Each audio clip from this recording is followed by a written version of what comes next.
National Productivity and Performance Conference. We meet at a very defining moment. We are advancing the bottom-up economic transformation agenda in a challenging period, characterized by fiscal constraints, rising expectations, rapid technological change, and fierce global competition. In such times, business as usual is no option. That is why the theme, productivity for fiscal sustainability and service excellence, is more than a statement. It is our growth charter. For 3 days, national and county governments, industry, labor, academia, and international experts have sat together around the conviction that Kenya must build a public service that does not merely function, but one that also performs and delivers. For too long, we have focused the wrong metrics. We counted hours at the desk instead of value at the door. We rewarded the officer who stayed late, not the office that delivered. We mistook motion for progress and presence for performance. That era must get behind us. The public service of Kenya should reward results, not routine. Impact, not attendance. We must stop measuring time spent and start measuring value created. What matters is not how long a public servant sits at the desk, but how much difference that public servants make in the life of a citizen. Let us raise the bar of our ambition. And as Musalia said, I have consistently said that for us to make progress, we must not continue to make peace with mediocrity. It is our greatest undoing.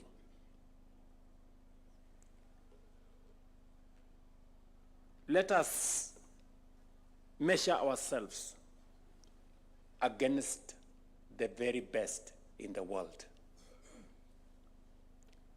The world's most productive economies are not those with the biggest budgets or the most resources. They are those that derive the greatest value from every hour. Data from the Organization of Economic Cooperation and Development, and their representative is right here with us, puts the average worker in advanced economies at about $59 or 7,600 Kenya shillings of output per hour.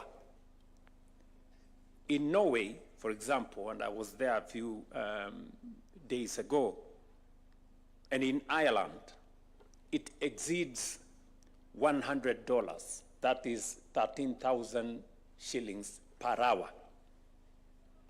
In Singapore, a nation with no oil, no gold, and scarcely any land to speak of, productivity now runs higher than that of the United States.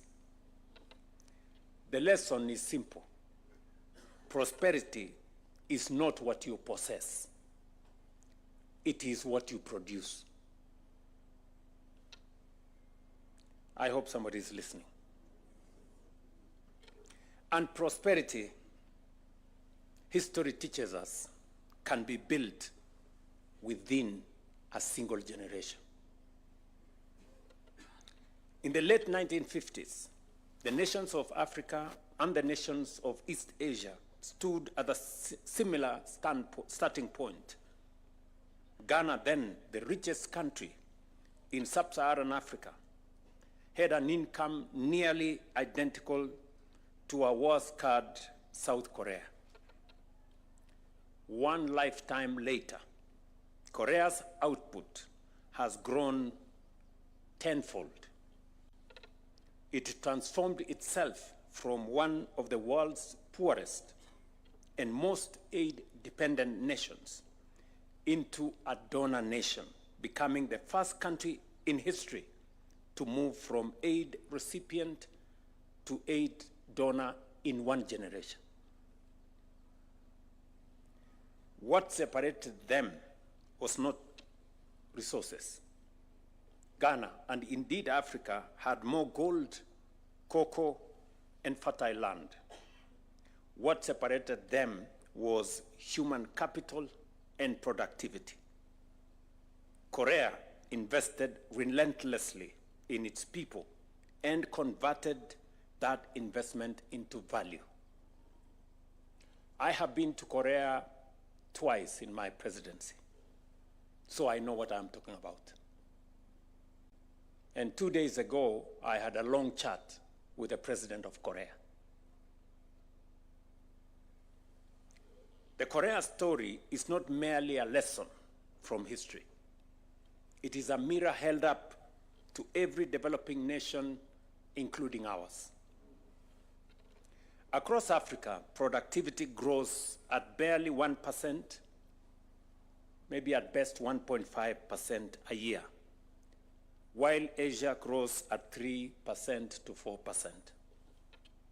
12 million young Africans enter the labor market every year, with barely 3 million formal jobs awaiting them.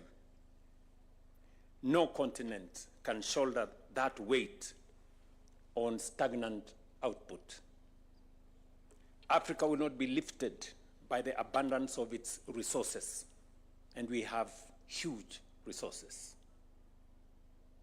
We have the largest reserves of natural resources. We have vast reserves of energy resources, including renewable energy. We have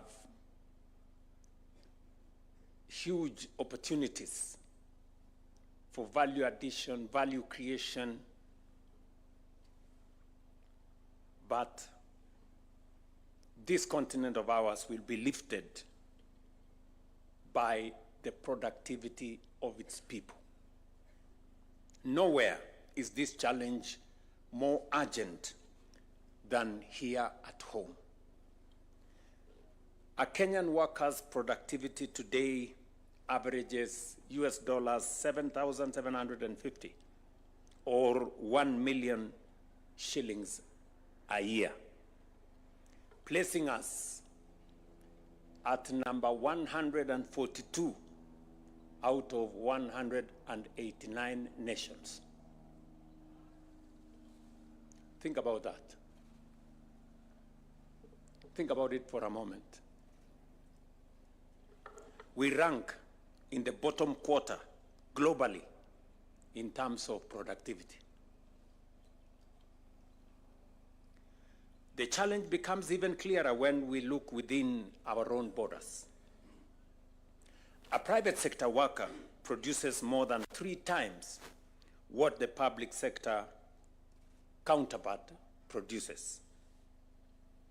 That tells you how much work we have to do to meet our aspirations.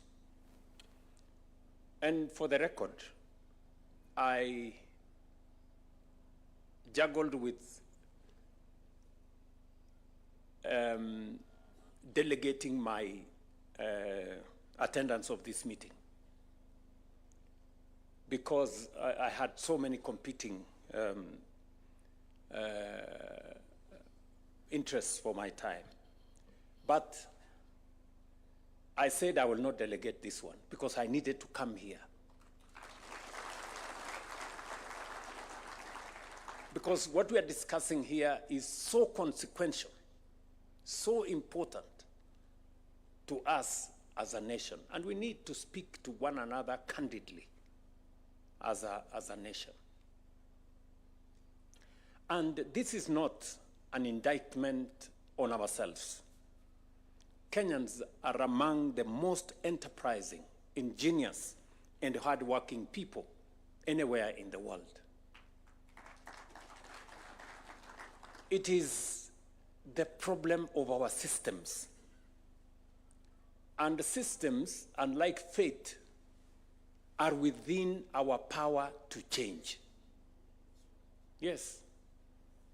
We are not condemned to be this way. We can change. And we will change. And we must change. Because on that truth rests our future. I have declared that Kenya will become a first world economy in our lifetime. And I believe it. I say it again here without an iota of doubt. Kenya will become a first world country in our lifetime. It is inevitable. It is unstoppable. It is irreversible. It will happen. But let's be honest about what that promise demands. You cannot reach a first world destination on a third-rate productivity. A first world economy is built by first-rate output per worker, per hour, and per shilling. Productivity is not one chapter of that dream. It is the book. If productivity is the destination, then in my assessment and opinion, there are 5 levers we must pull without hesitation. Our human capital,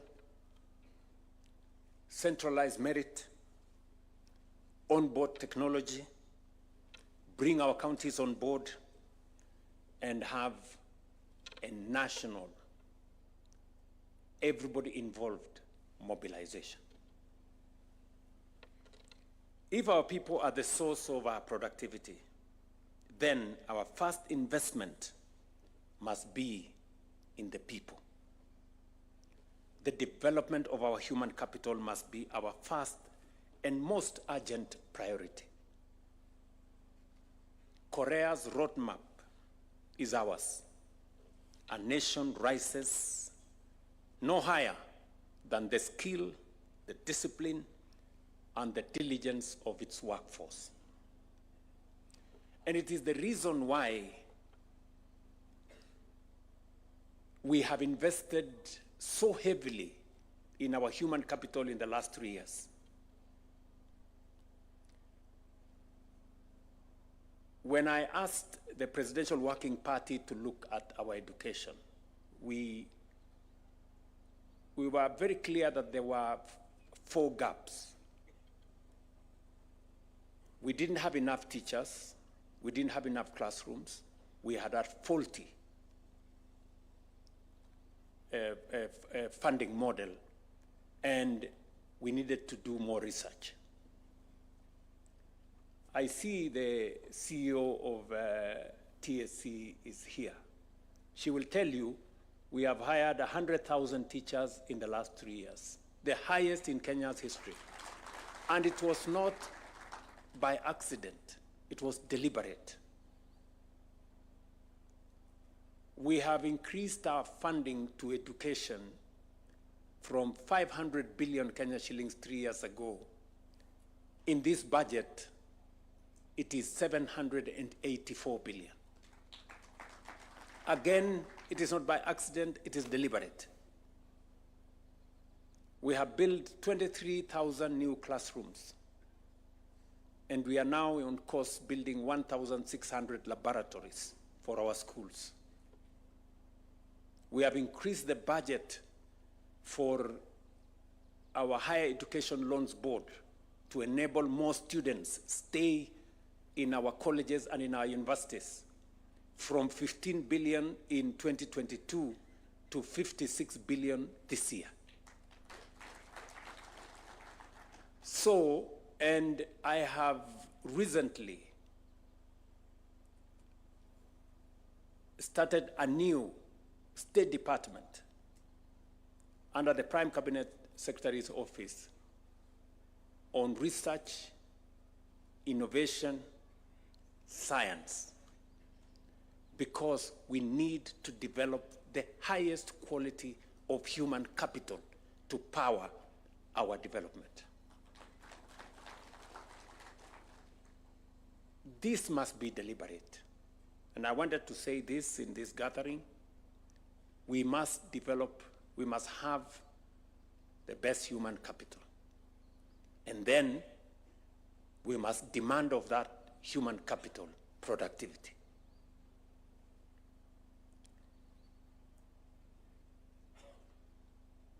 And if you look at the history of Korea,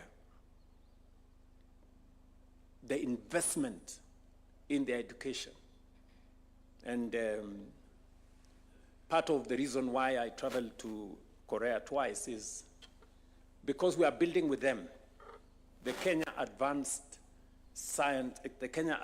Institute of Science and Technology in Concert Technopolis, a university that I chartered a month ago that is going to work on some of our very specific science, technology, and innovation areas to be able to sharpen our human capital.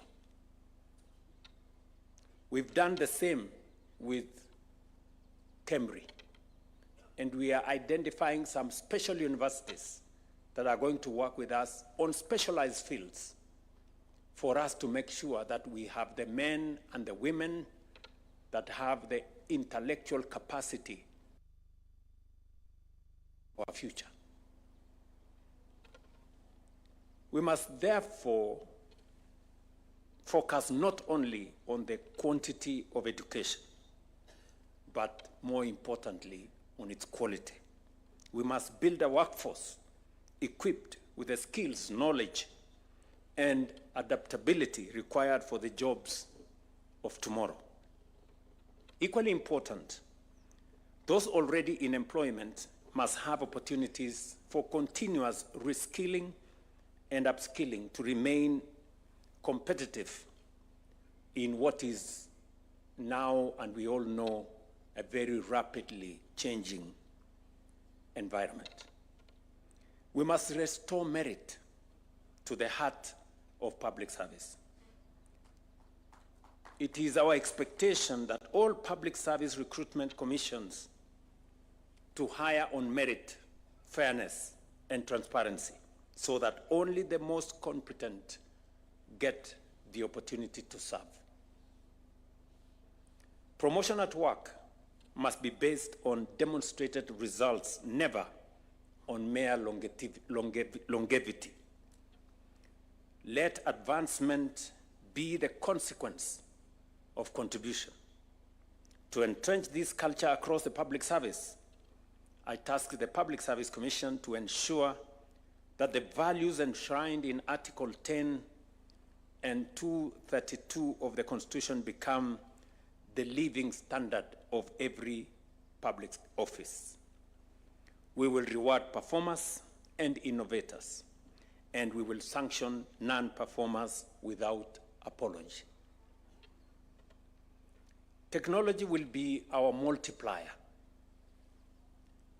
Artificial intelligence, automation, and data are rewriting how value is created, and Kenya will not be a spectator in that space. We will invest in digital infrastructure and a leaner, faster, citizen-centered service. 2 days ago, I had interaction with the owner of AI, artificial intelligence, and ChatGPT, whatever it's called. And I asked him a question, because it's now documented that Kenyans are the number one. Kenya is the number one country in the use of social media in the world. in the world. Every Kenyan spends 4 hours and 13 minutes every day on social media. So I was asking this good man, what have you done to my people? You know? And we agreed with him that we are not going to be mere consumers of his platform. We must be co-creators, and we must begin as a country to appropriate the space around technology and how we can use it for commerce, for learning, for delivery of public service, for agriculture, for trade, for investment, not just for all the other things that social media present. But while technology may accelerate performance, culture sustains it. Technology serves people. It does not replace them. That is why we will embed Kaizen, the discipline of continuous improvement at every level, built on a singular question: how can we do better today than we did yesterday? This movement must reach the counties where the services citizens need most, including health, water, agriculture, and healthy childhood education are delivered. I urge my good brother Abdullahi and the county governments to mainstream productivity, to benchmark against one another, and through the Council of Governors to adopt a county productivity framework. And the Commission and the Steering Committee should work with them. And it should be a whole of society effort.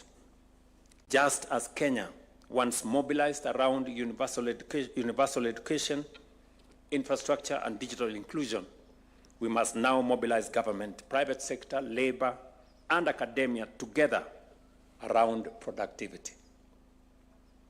Ladies and gentlemen, today we adopt a bold productivity reform agenda. We will re-engineer performance management to measure results, not activity. We will invest in human capital and transform the culture of service. We will tie reward directly to productivity, and we will marry fiscal discipline to productivity so that every shilling collected from taxpayers generates maximum value. We will harness technology under a one government data-driven approach, and we will build the governance and financing necessary to sustain delivery. I have listened very carefully to the chairman of the Salaries and Remuneration Commission. And he has said something very profound about moving our revenue as a percentage of GDP from 14.5% today to 20%. Mr. Chairman, I want to persuade you, we move it to 25%. We can do it. We can do it. Revenue as a result of GDP in OECD countries, my friend is here, is on average 35. The highest, I think, is 45. We are at 14. I mean, we cannot develop this country that way. And let me persuade you to look at things a bit differently. Many people did not believe that we have resources that we can use, Kenyan resources that we can use to drive some of our most consequential infrastructure development. You know, many people thought for us to do any consequential development in Kenya, we have to go to the World Bank or IMF or banks or borrow from friends or get bilateral loans or things like those. Let me give you one example that is real in Kenya. We have built 300,000 housing units. We have built 480 modern markets, and we are building hostels for 180,000 college and university students in Kenya at a cost of $9 billion. Not a single shilling has been borrowed from anywhere. It's all our national resources. It's all our money. I mean, somebody will ask, where was all this money? We just mobilized it.